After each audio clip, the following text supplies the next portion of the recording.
I've read quite a lot about you. So you'll be surprised with what I know and what I don't know.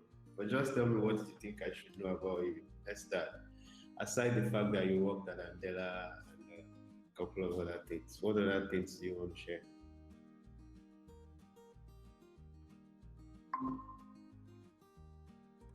It's, um, uh, uh, or anything like that. For me, it's more around like the purpose of why you are doing what you're doing. And so once you're able to figure out like what that purpose is, then you're able to then now design your career around it. And so for me, it's more around like constantly making an impact, especially in Africa. So just brief background, I'm an engineer, computer engineering as undergrad. Um, and then I moved to consulting.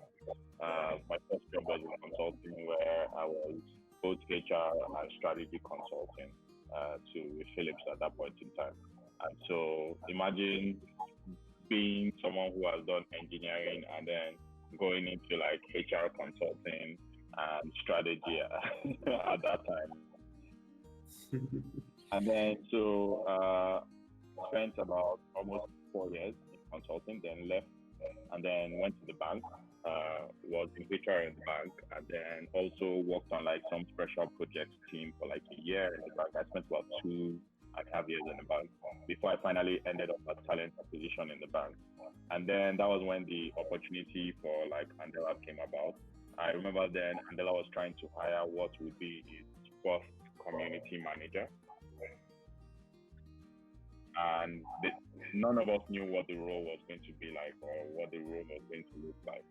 And so I remember, well, I don't really remember. It was up until when I was leaving, I Kenny had a conversation and said, I know when we were trying to make the decision of like hiring you, and we were like, hey, give us some time. I don't know what the role is. What we don't know what the role looks like. Just give us some time to figure it out. And I told them, no, you know what? Hire me, and then I'll come in and figure out what that role looks like. And Wow. so that was how I got into Andela. So yes, like I said, I typically do not operate with a career path. Some HR people might not like it because it defies the traditional practice that everyone must have a career path. You must be a specialist in this, yada yada yada. For me, it's more around like the purpose and what am I looking at or what do I want to do. Basically, it's for me to help African founders or African companies scale, and that's what it is. So as at this point, I still don't want to like build my own thing. I don't have dreams of doing that. I might not say what might happen in the next 5 years, but like as I am right now, I feel like I have more value in like helping people who are already building things scale, move the needle, build stronger processes, understand market dynamics and things like that. So yeah, those are the things that like typically like drive me beyond the conventional. Wow, wow. That's a lot of insightful comments there. I'm particularly intrigued by the fact that you said you're not interested in finding something yet. We don't know about tomorrow. Maybe you may find your meals Yeah, while sitting under a tree.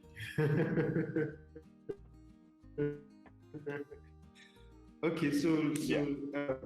yeah, you've shared with us your trajectory. Now I understand how you got to Safeboda. If your purpose is to build and help the African founder scale, then joining Safeboda would make a lot of sense. So just tell us a bit about it. Why would you leave Andela for Safeboda? I mean, what what what happened? Uh, so typically, what happened was so we're doing like so much great work with Andela. Like it was amazing. We're changing the world. We're distributing opportunity. Let's forget about what is happening now in Andela, but let's think about like all the guys who within the first day of Andela to when Andela hit year 4. Think about all the lives, all the stories that were of people that we kind of like changed, like how these guys became who they are.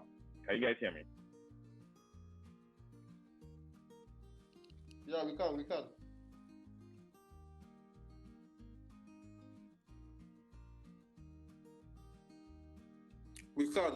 We can hear you. Oh, okay, great.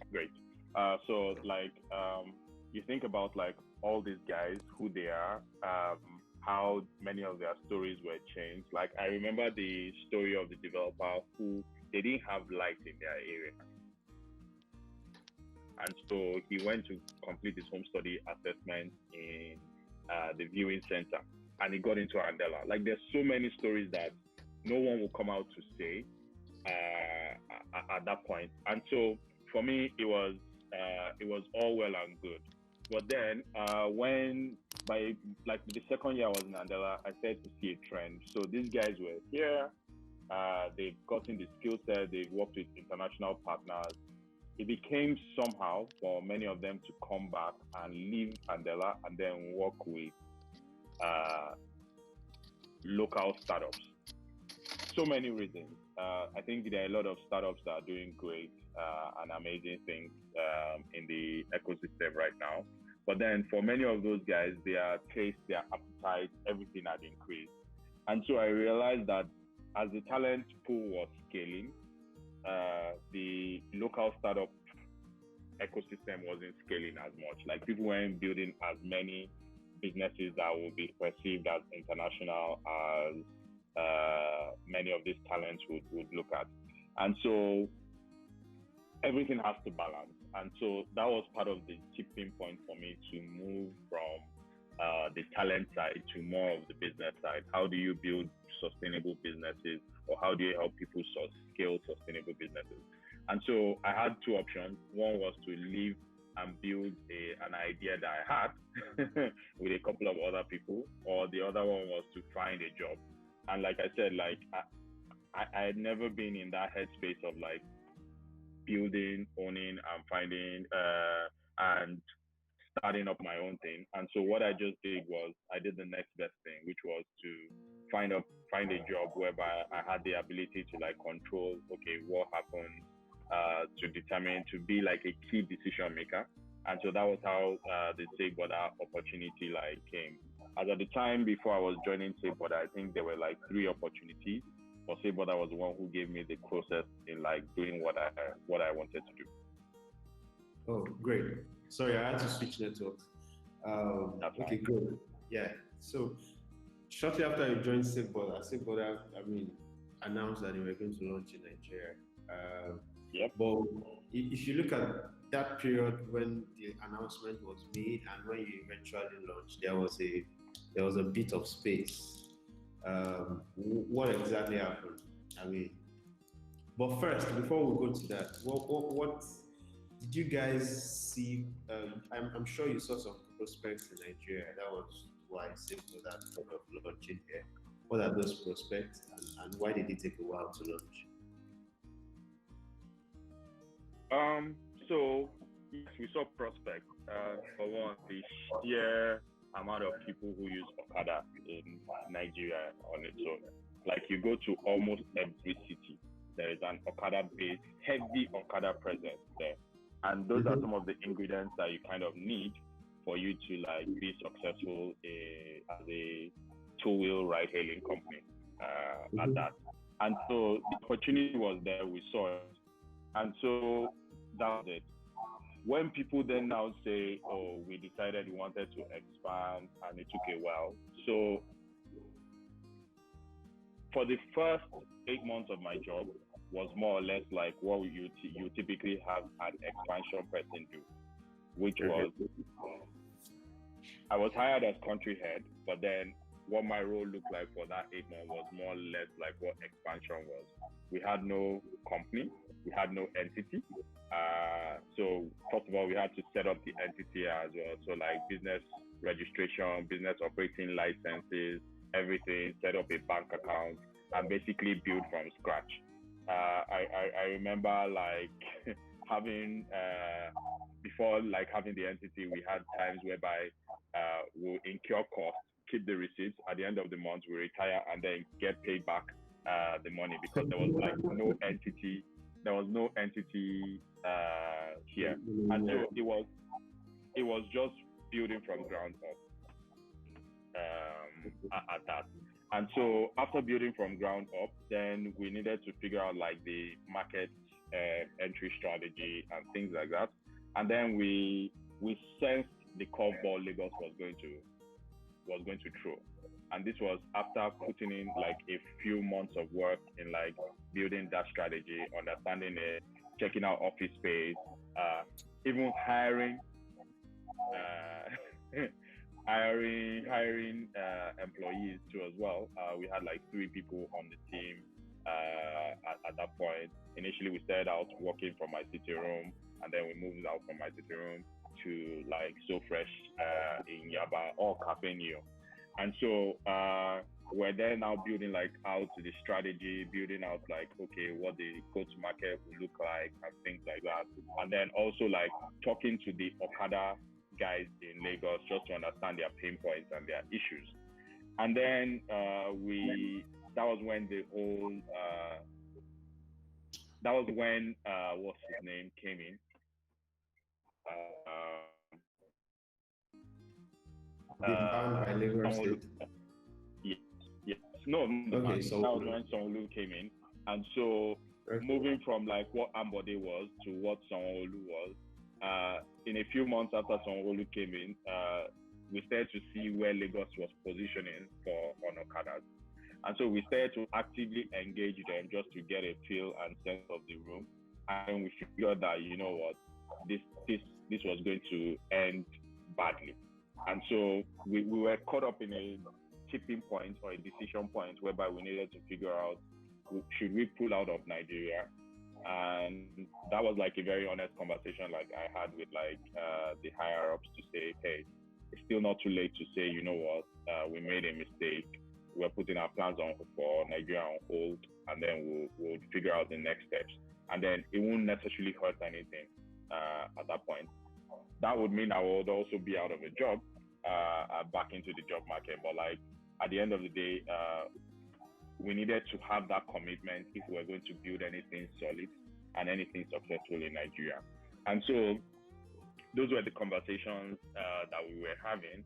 And then he had a couple of times whereby we had to get like some of the C-level peeps to fly to Nigeria and have conversations and just even like see and talk as well.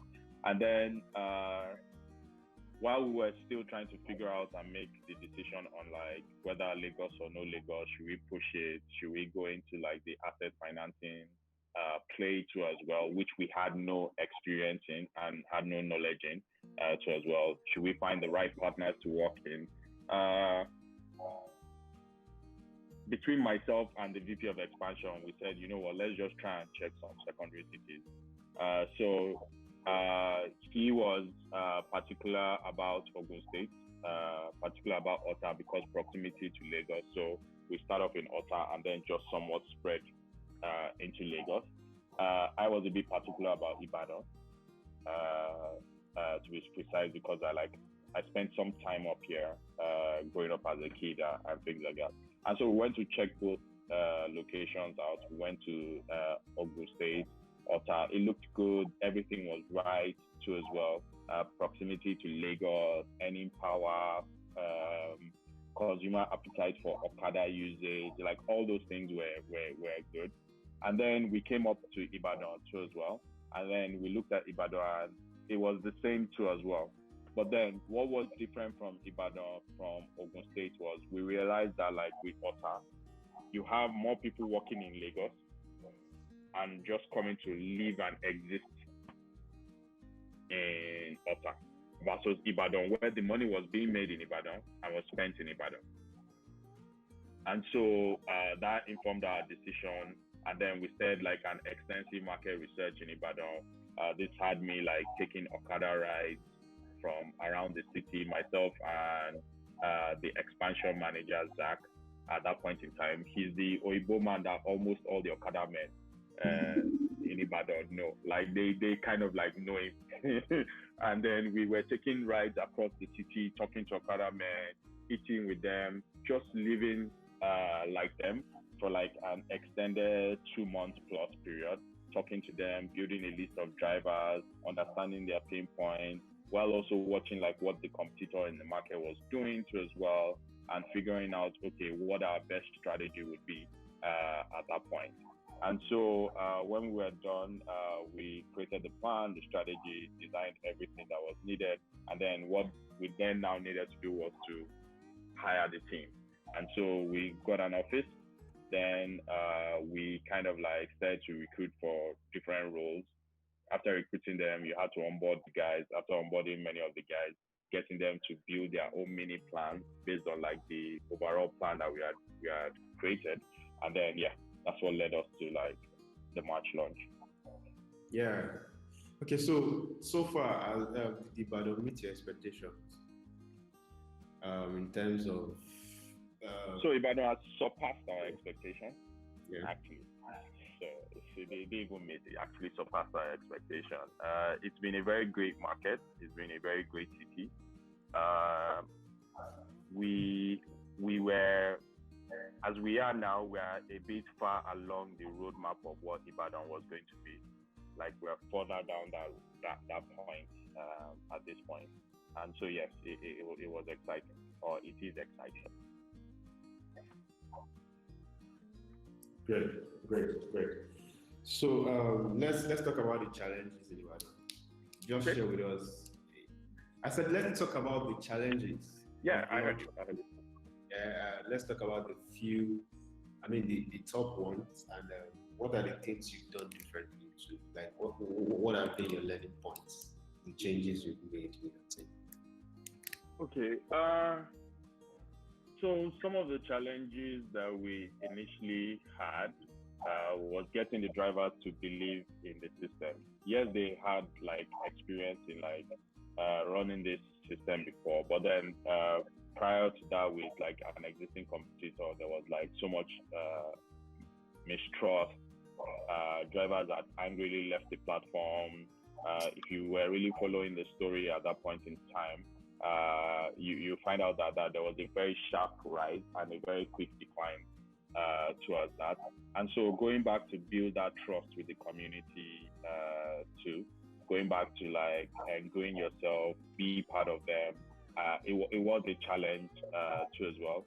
I remember we've had so many like conversations whereby, because we're a community, you tend to treat things as the sense of how a community is. Think about like if you were in your area, how you used to have area meetings and there will be disagreements, but you guys will resolve it. And at some point, you guys still have, it's not as if you can uproot the house from the area and go and move it to another area. That's true. And so that is the mindset that we're bringing to these guys and taking to them to say, hey, there are always going to be issues, and issues will come, and we need to just be able to sit down and resolve it like a community. And so just bringing that sense of like community into the driver space was one of the biggest challenges that we faced. Some of the other challenges, like interestingly, Oyo State government has its own. They've been very welcoming too as well.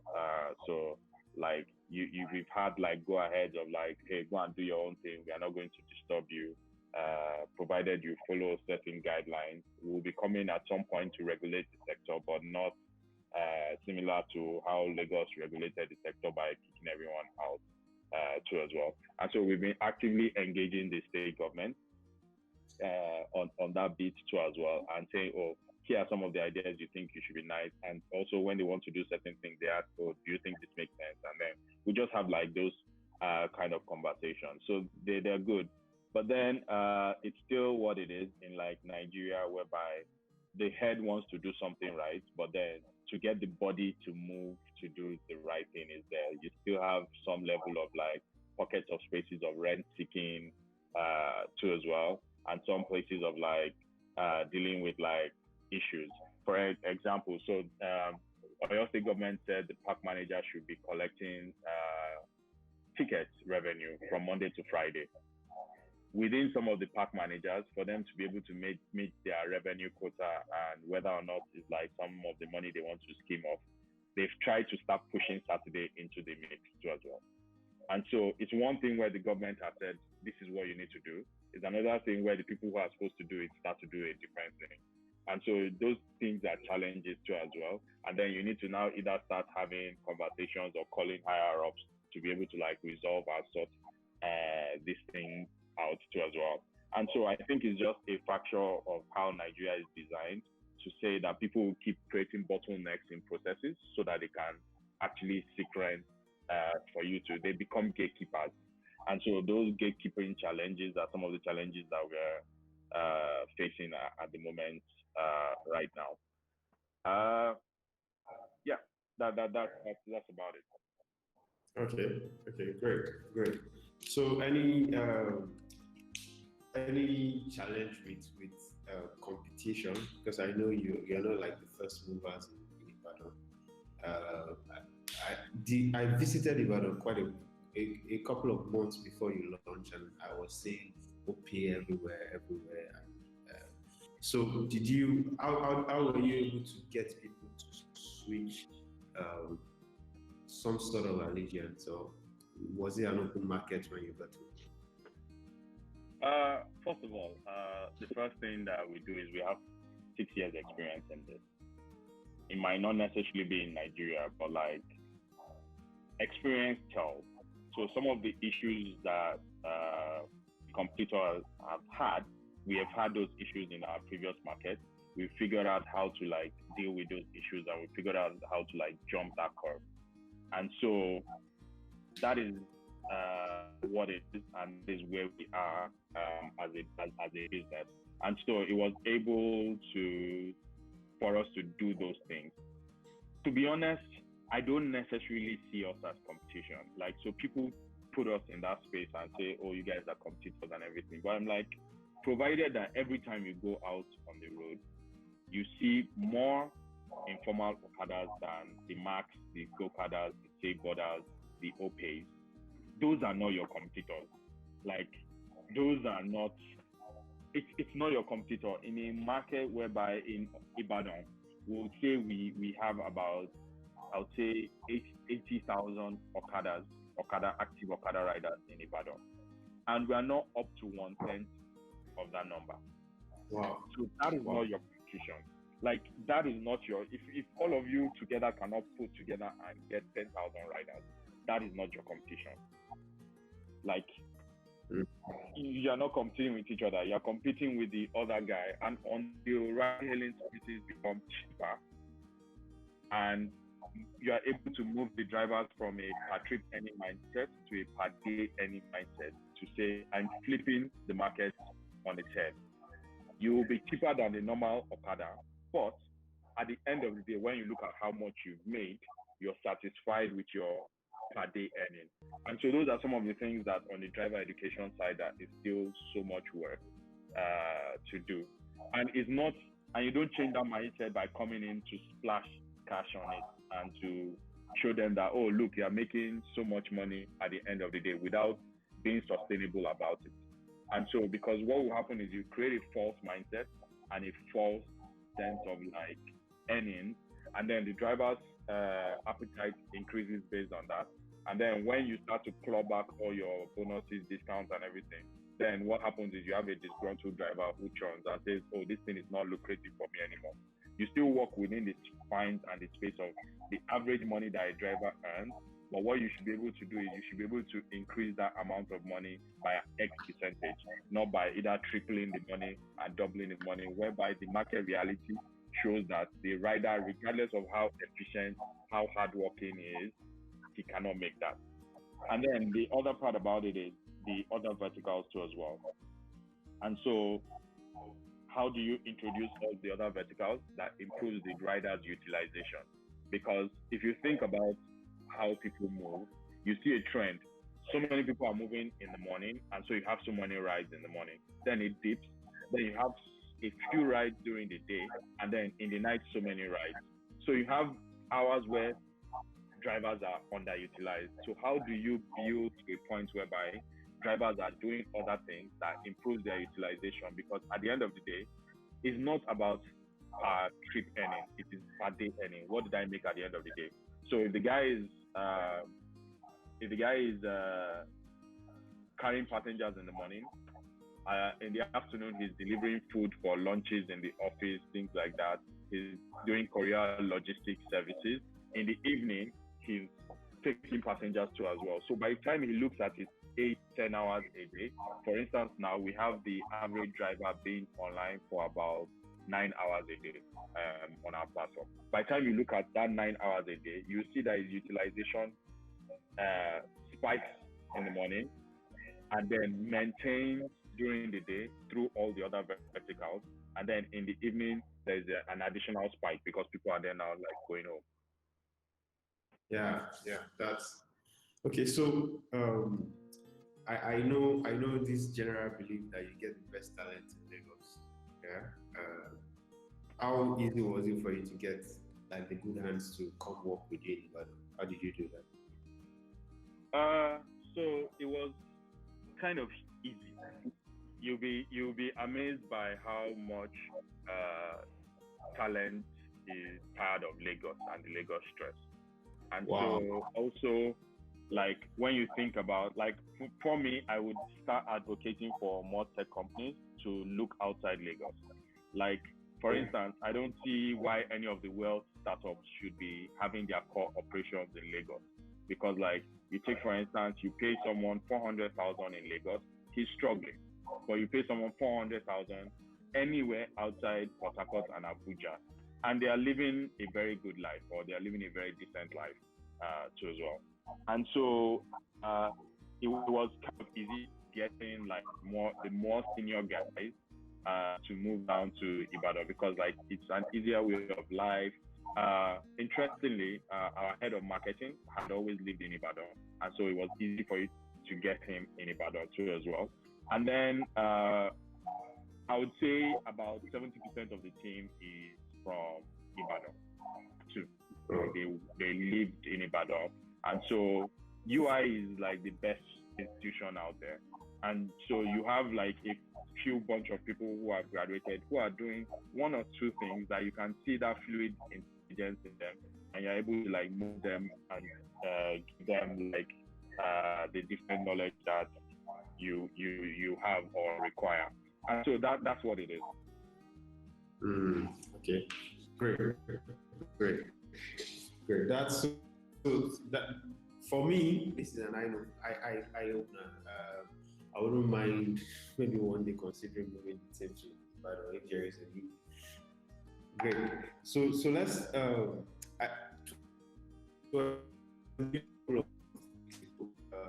the government of Kampala, I think the Kampala local council decided that local Kada riders, like Safeboda riders, border riders, I think they call them border in Kampala, that they should all adopt the model of Safeboda and the others, use meters or apps, have helmets, and kind of screen their drivers and all that. In fact, they are considering having a platform like yours, adopt some of these riders and regulate them sort of. And I'm back here in Nigeria, rather than regulate riders in Lagos, the biggest city, we are looking at chasing them out of the city. I mean, it's kind of different, and people were making a comparison between what other clients are doing compared with ours.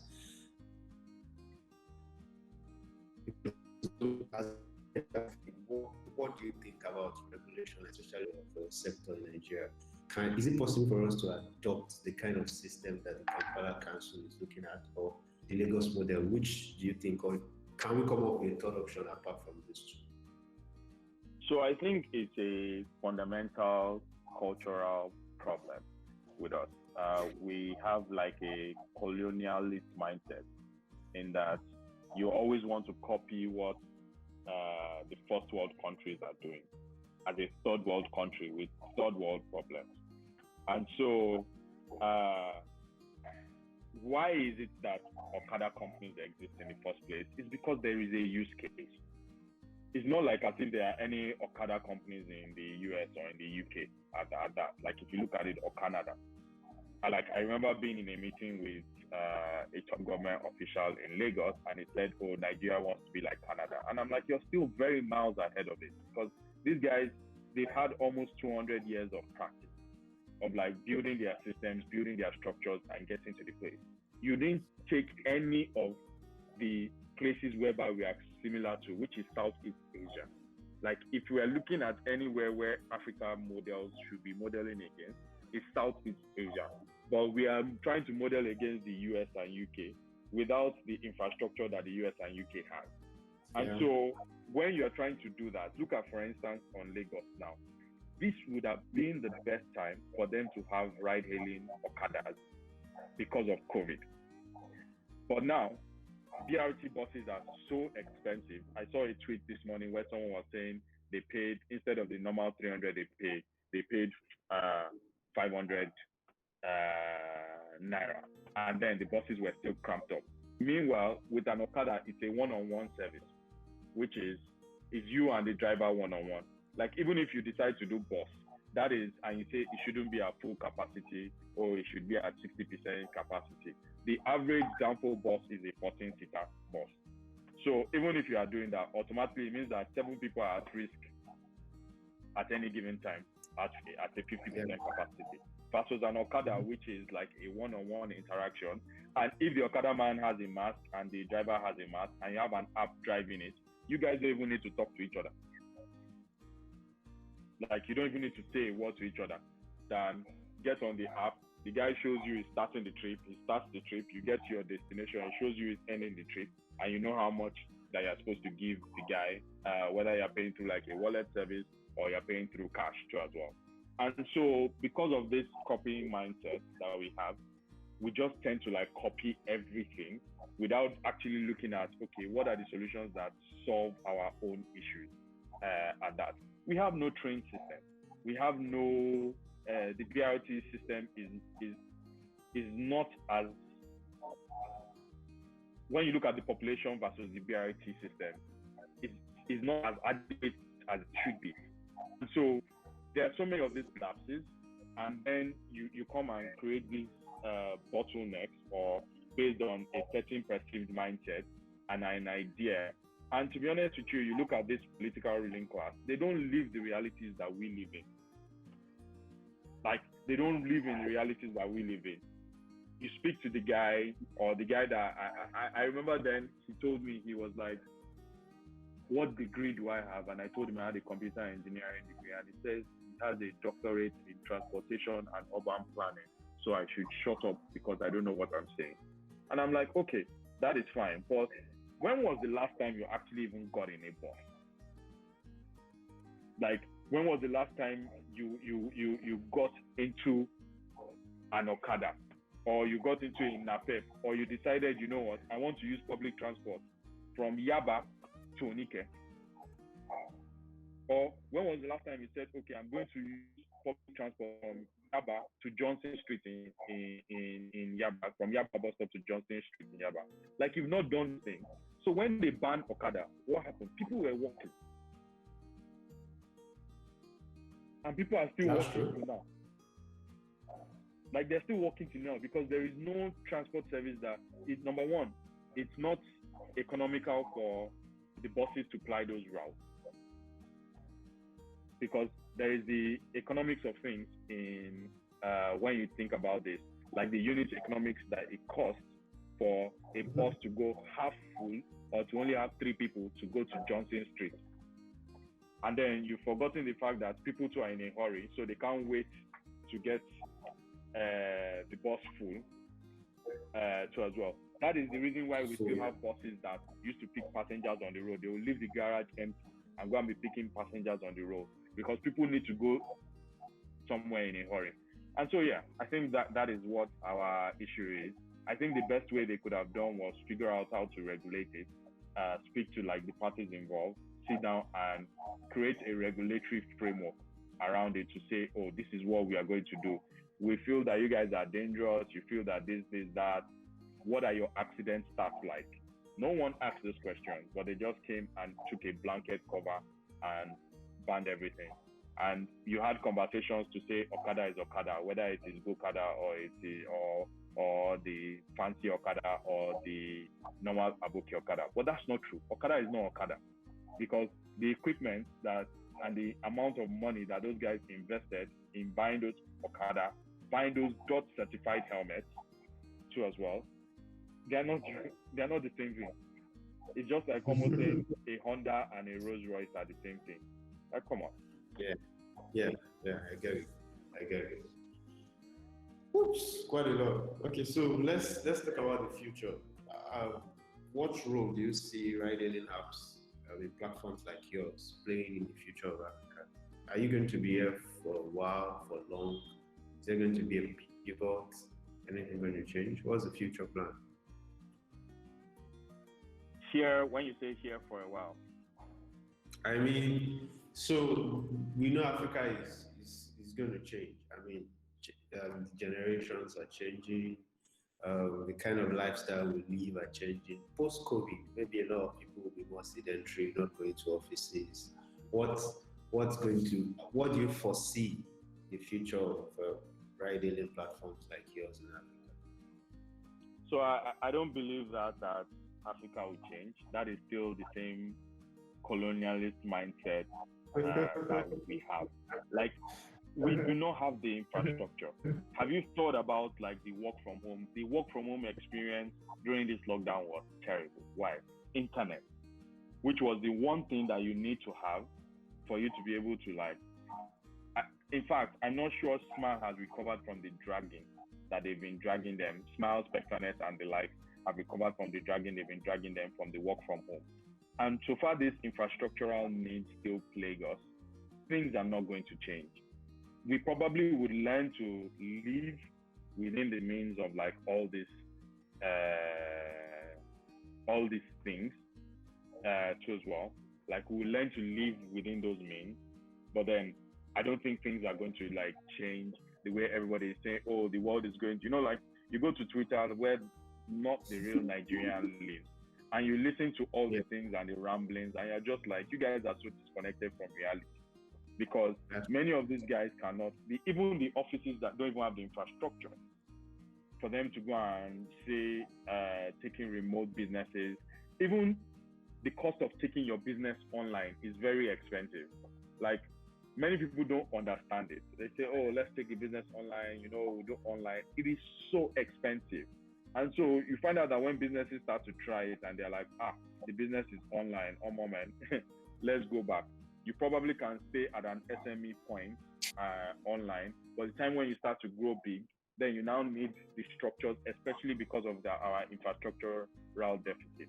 So until those infrastructural deficits don't exist anymore, I think there will always be a big space for ride hailing because people will constantly move.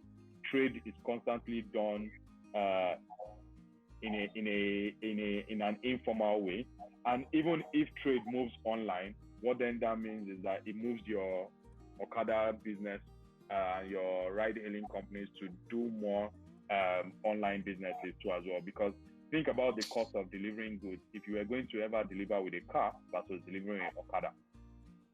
In Ibadan, we've had people who use Safeboda ride. They've hacked it and they've turned it to their delivery services. And people are paying as low as 250 naira to deliver items.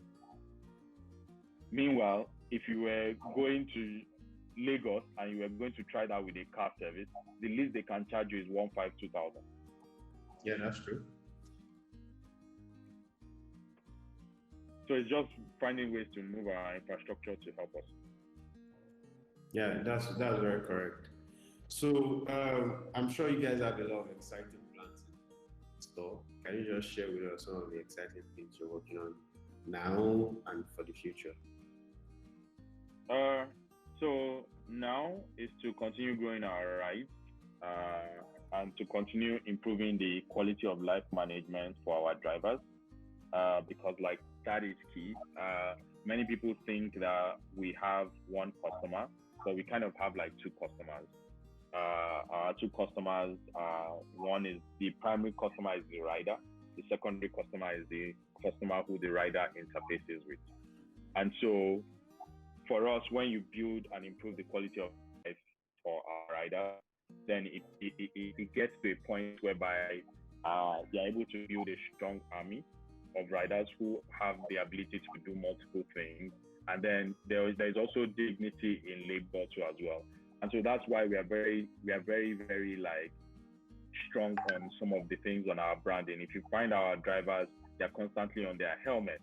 Why? Because they are brand new sheer rubber helmets imported as well with the bright orange color. Like you find out that many of the riders have like very nice ways of like doing it now. So the other day I started noticing a trend whereby I've seen the riders wear their helmets and they have like dark shades on, like how you see like a policeman in the US. Exactly. Like even me too, I laughed when I saw it too as well now with the helmet and the helmet visor, and Uncle still wore dark shades.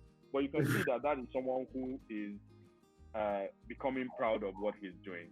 And because he's now more professional, we're beginning to see a huge trend of the guys moving from the standard that they used to wear to when they earn enough money, they're now buying shoes.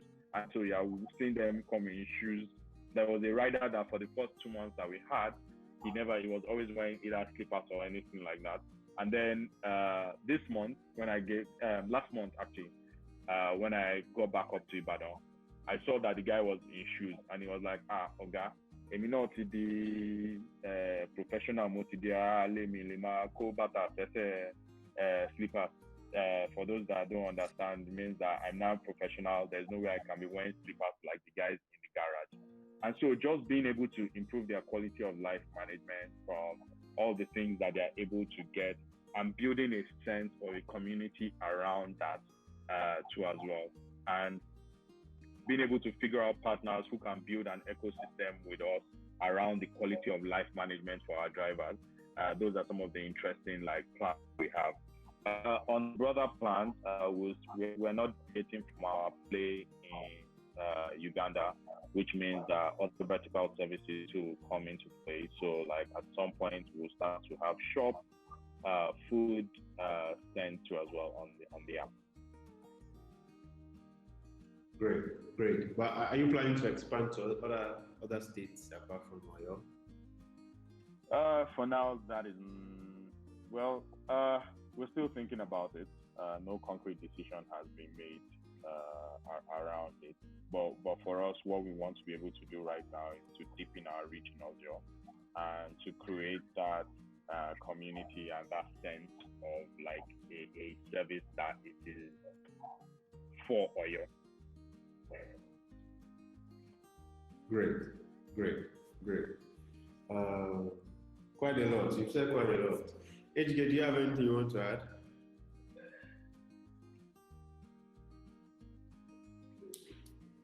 Yeah.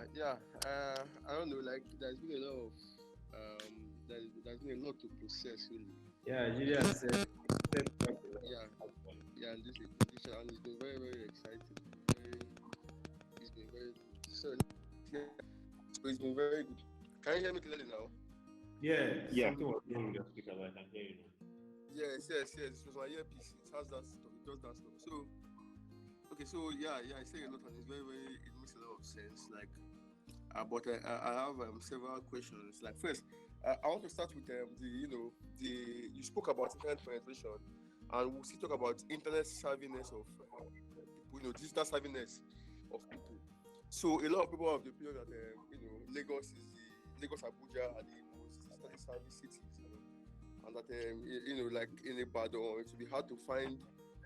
Of course, you won't find people who spend a lot on internet. Then you won't find people who are actually digitally savvy, who would be like, okay, we could work with apps, we could do stuff with apps, we could hail bikes, hail cabs, or even order foods. You understand?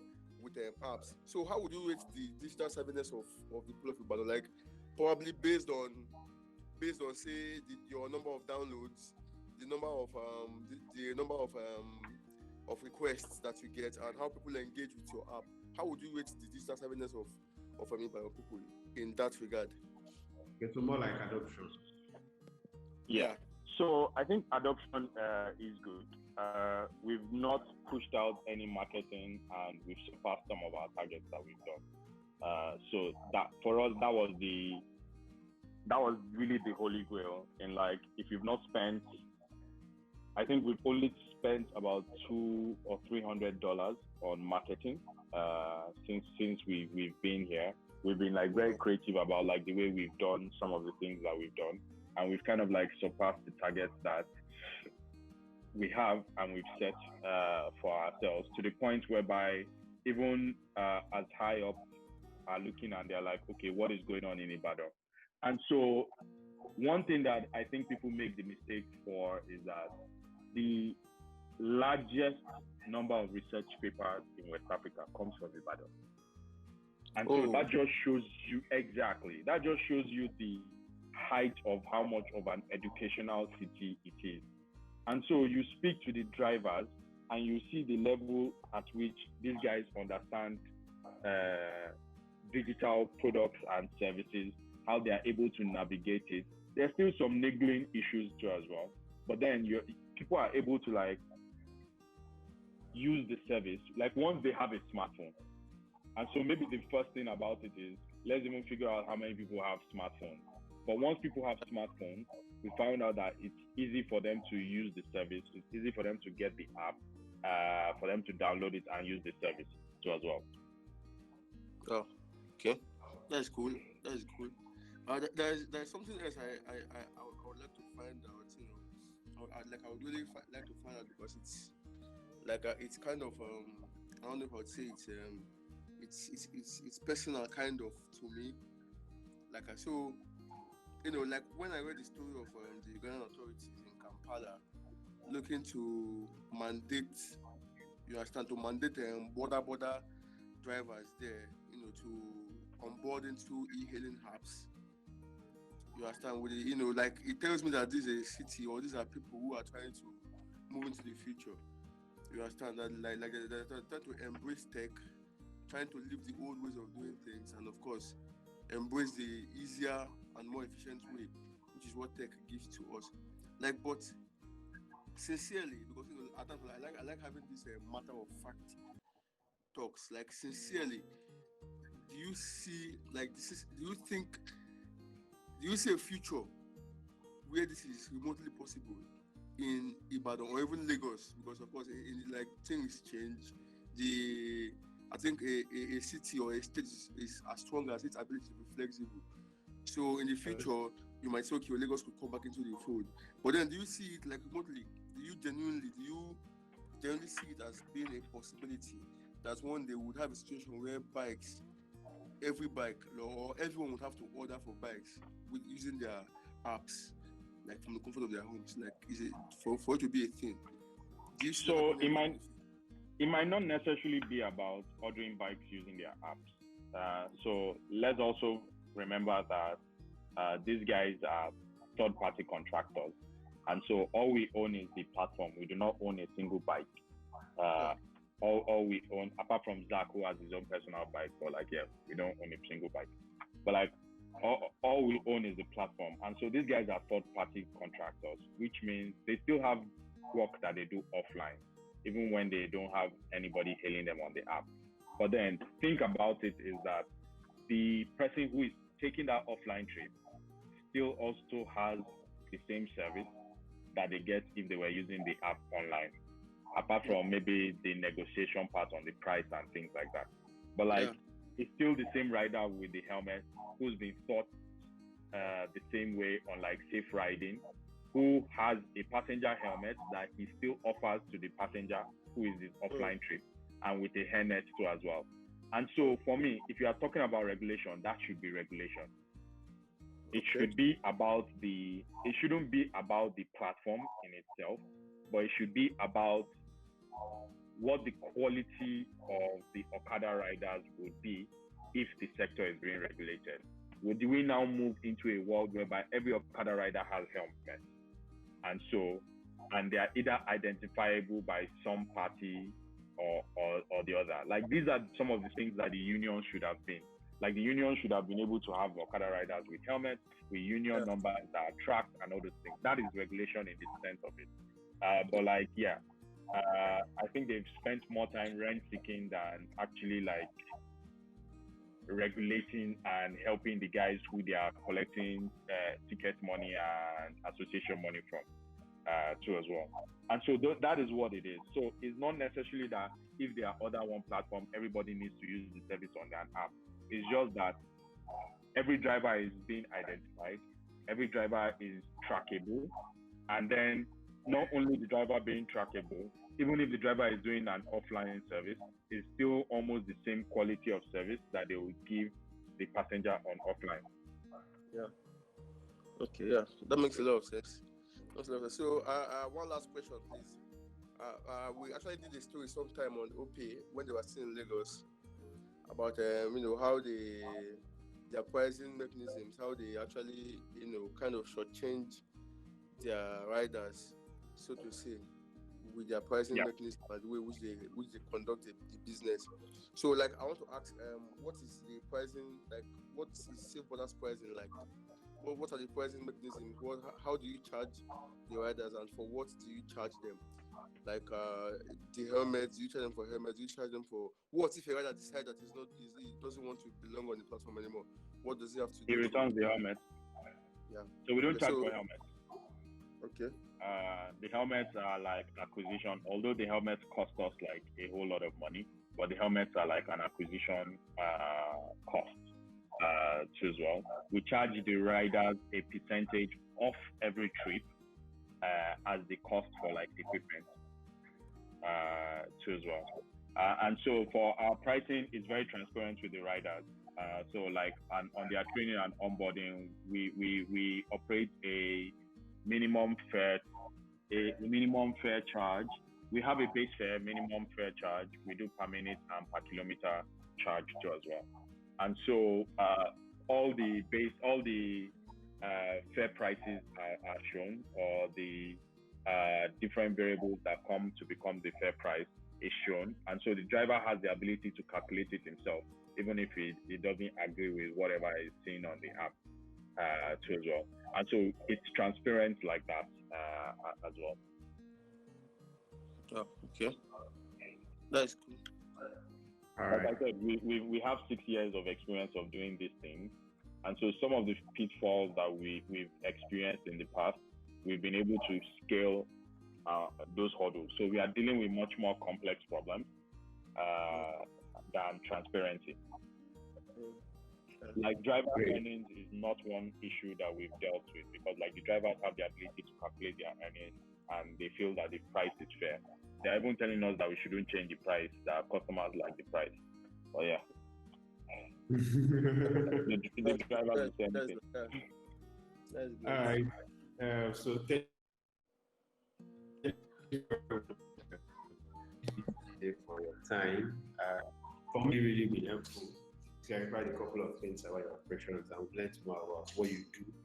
Most importantly, the big learning point for me is how you've been able to transform people's mindsets and how you've changed the game by focusing on the people, the riders, changing their lives, and that transcends to creating a community of people that are passionate about the brand and passionate about changing lives. Thank you for giving us the time today. Really, really, really. You're welcome.